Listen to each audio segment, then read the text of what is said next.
Hola, hola, ¿qué tal, alumnos? Buenas tardes. He estado revisando sus trabajos y en su mayoría, en cuanto a grupos y individualmente, han sido muy completos, eso sí. Esto prácticamente se ha convertido en un tipo de aprendizaje autodidacta, si se dan cuenta. Entonces, pues estos videos que subo para ustedes, pues trato de tomar los temas más importantes. Y en esta ocasión nos toca estudiar acerca de peritoneo.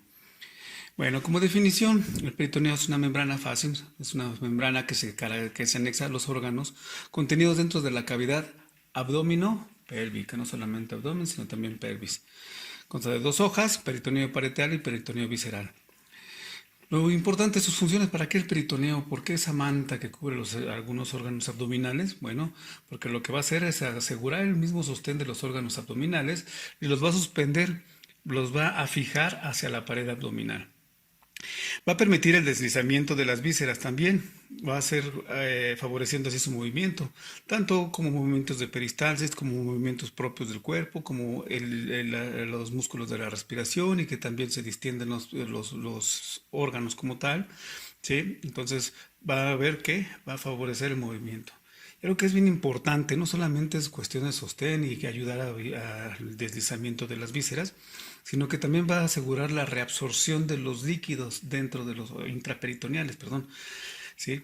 Importante esto, ¿por qué? Porque entonces quiere decir que no es algo, no es un líquido que está estático, sino que prácticamente tiene movimiento, como no está como una laguna ahí, sin movimiento, sino como un río que está fluyendo.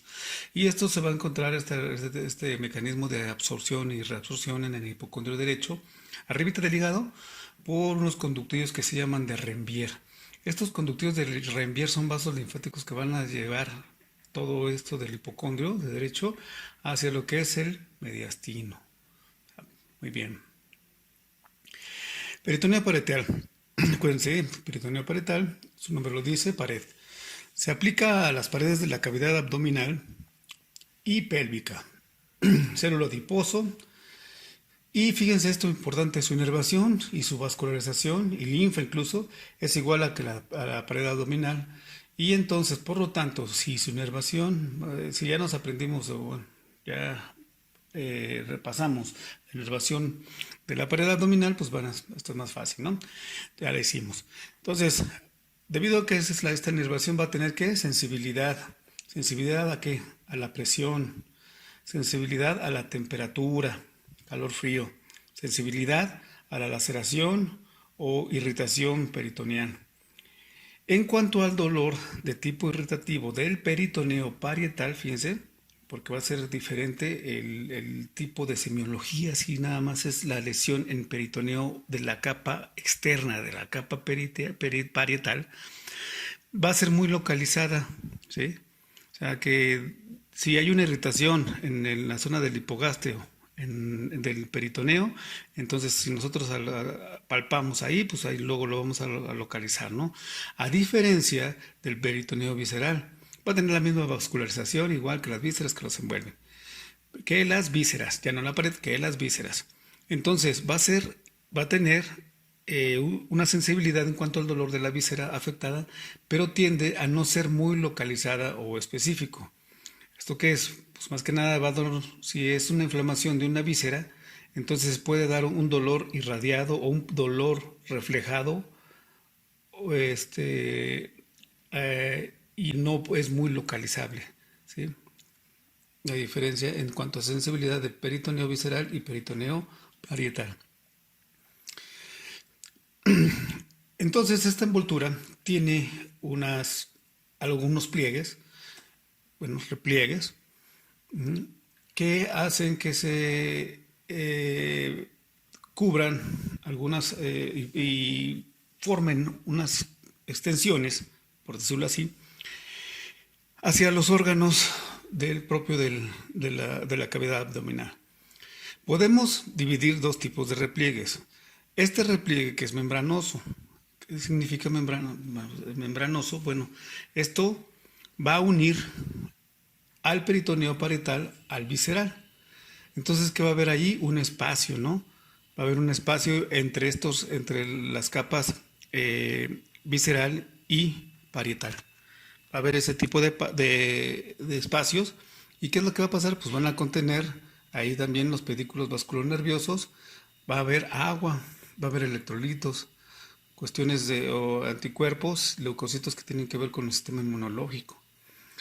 Todo esto también va a funcionar como si fuera, ¿qué? Un lubricante, un aceitito, ¿no? Para que también los movimientos, tanto en la inspiración como en la expiración, realmente no haya un roce, sino que haya algo que nos ayude a que pueda haber deslizamiento en ambas capas, en ambos repliegues.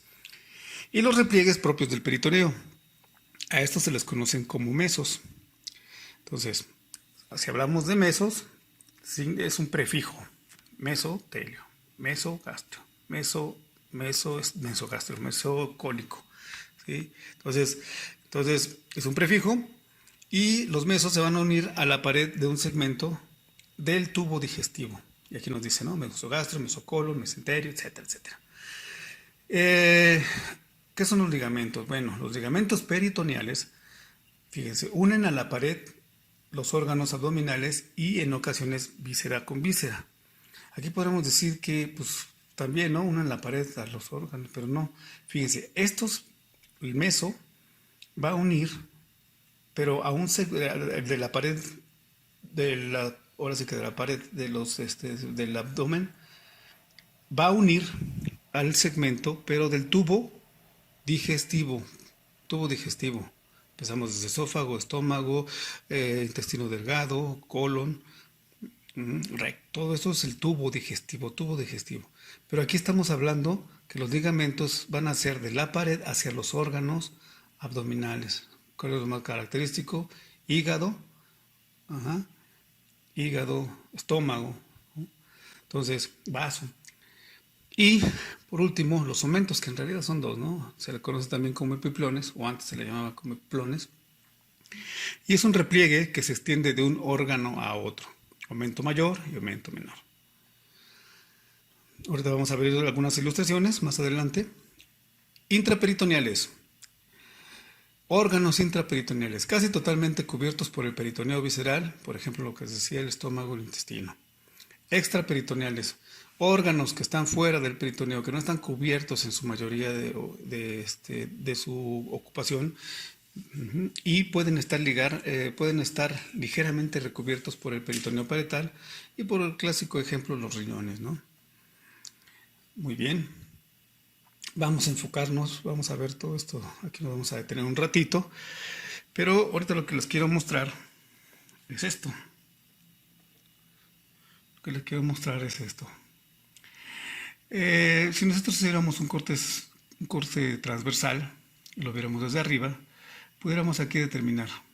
Si nosotros seguimos esto, vamos a ver que aquí esto es peritoneo parietal, está pegada hacia la pared.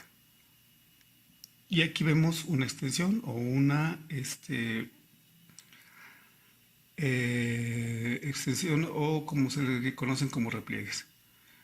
Parietal, parietal, parietal, otro repliegue, ¿sí? Y la víscera, si se dan cuenta, se encuentra como si estuviera encapsulada, englobada como tal, ¿sí?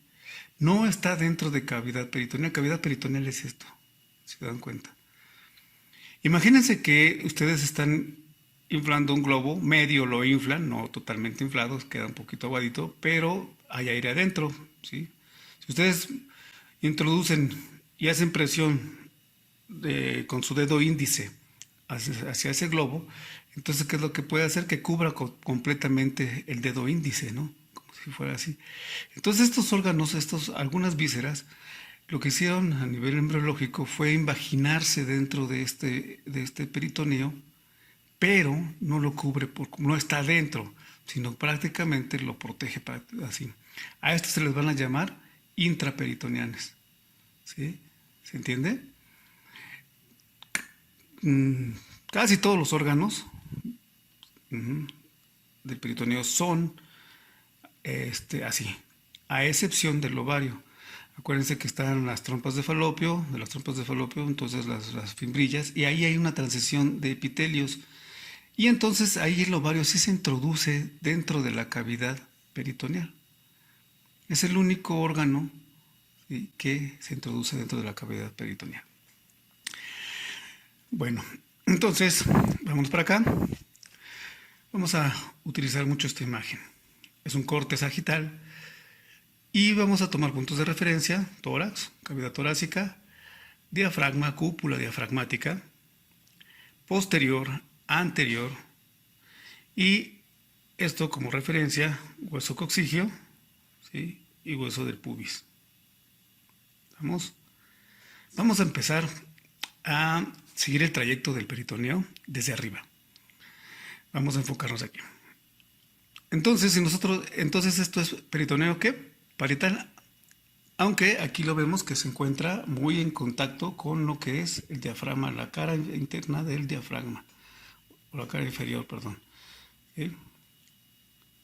Peritoneo parietal. Y aquí vemos que encontramos un adosamiento que es el ligamento. Podemos decir con fines prácticos el ligamento suspensorio del hígado. Todo esto continúa, aquí no lo marqué, pero se continúa el peritoneo cubriendo toda la superficie del hígado hasta esta parte que se le conoce como zona desnuda del hígado. Va a haber otra extensión, otro repliegue, que es el repliegue del omento menor. El omento menor, acuérdense, esta vendría siendo la cara visceral del hígado y esta la cara diafragmática, ¿verdad? Entonces, de la cara visceral del hígado hacia la curvatura menor del estómago. Si nosotros lo vemos así, en este esquemita, lo estamos viendo de frente, su región diafragmática del hígado y su región, ¿qué? Visceral. Entonces, de la cara visceral del hígado hacia el aumento menor, el estómago se forma, hacia la curvatura menor del estómago se forma el aumento menor. ¿Vamos? Va a continuar y va a cubrir la superficie del estómago y se va a volver entonces el estómago un órgano intraperitoneal.